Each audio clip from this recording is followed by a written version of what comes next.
Hello and welcome to my channel, The Carpenter and His Cat. My name is Anthony, I'm the carpenter, and this is Fraser, he's out my cat. I'll just pop him down. There we are. So today we want to talk about reassembling a dining chair. Now I'll do another video on the techniques of taking a dining chair apart, but this one was quite a difficult one. So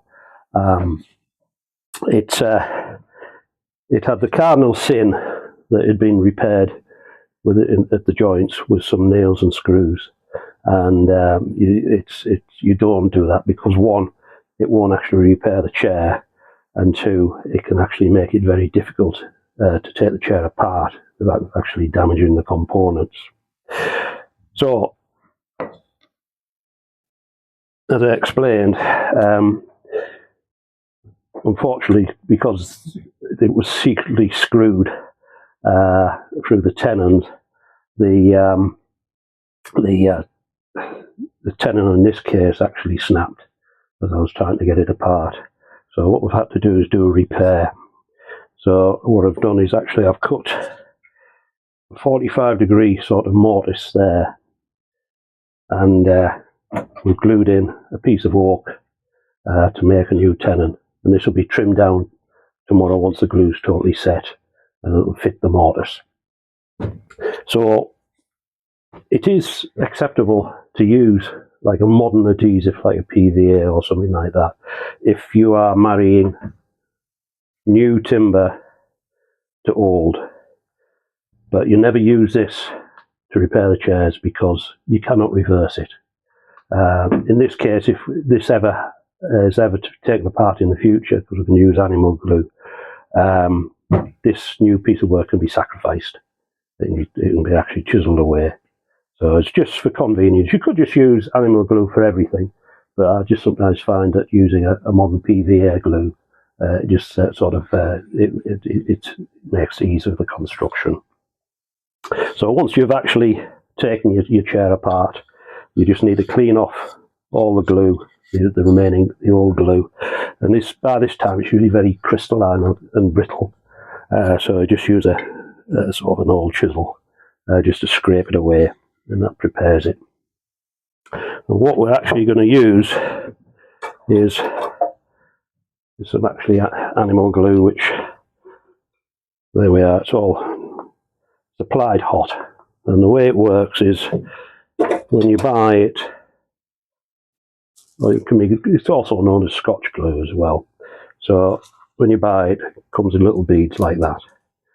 So you start off with your inner pot, glue pot, empty.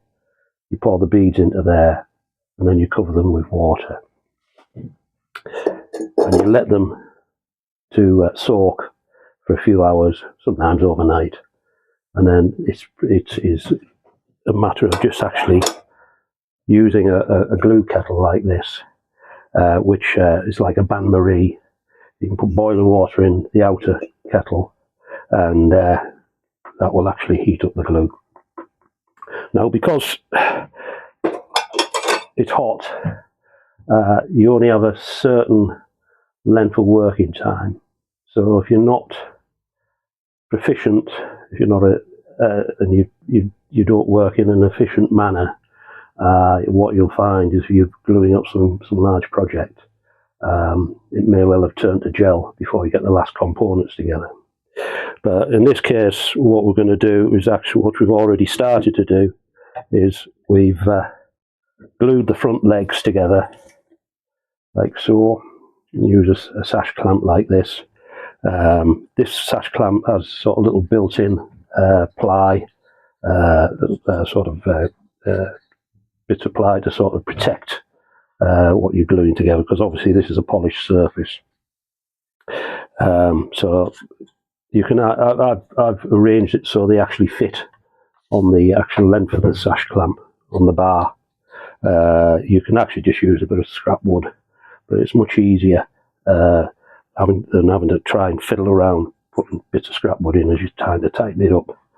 And then of course you're going to get some really difficult components to glue in this respect. Obviously, putting a clamp on that's going to be very difficult because it's rounded. Now, when this chair was made, they actually kept part of the. They didn't fully carve it. They basically kept a lug on each one, so they would get a clamp to clamp it on. And once it was set, they would actually just shape the chair so it's the shape it is now. But in this case, probably what we'll do is we'll use a bit of webbing, with a couple of blocks attached to it, and that should take over the profile and apply enough pressure for it to go into the top of the actual components. So that's about all I want to say on that. I'll just give you a demonstration on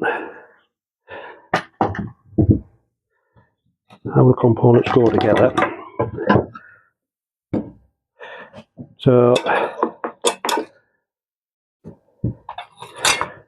if you work in a very cold area, it is actually sometimes worth just warming this up over a heat source, just the joints, because sometimes if it's very cold, the glue will chill on the application.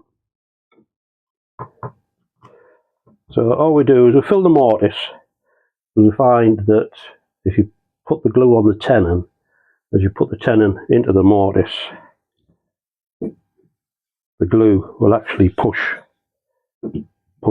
away, so you can actually have a situation where you don't have any glue on the tenon. If it's on the mortise, it's got nowhere else to go. And you have to be careful that if it's just a straightforward mortise that's stopped, that's blocked, if you put too much glue in, and the same with dowels, put too much glue in, the glue has nowhere to go. And when you apply pressure with a sash clamp, it's just like a hydraulic effect, and it will actually split the timber. It'll actually break the joint apart. So that one's going to go in there. And we just put a small amount of glue in, not too much. And don't worry too much if you have surplus squeezing out, because as once it starts to gel, it just picks off. And even when it's set, it still picks off. It's just a bit more brittle, that's all. So that's about it.